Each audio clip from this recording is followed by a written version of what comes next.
Let's see how to get rid of or disable the screen time option on your iPhone. Apple has recognized this need for conscious device usage and introduced a feature called Screen Time and managing their digital habits to assist users in monitoring.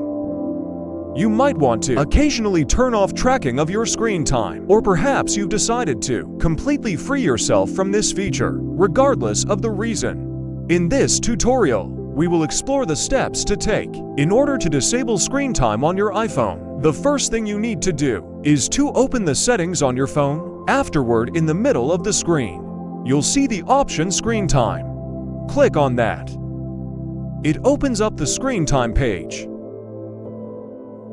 and you have various options. Scroll all the way down, and you'll see the Turn Off Screen Time option. Click on it to disable this feature. If you set up a screen time passcode, you'll need to enter it. Once you enter the passcode, you'll need to confirm the disabling by clicking Turn Off Screen Time again. Now, screen time will be turned off on your iPhone device, and you'll be able to use it without app restrictions. That's it for this video. If you have any questions, please leave them in the comments below.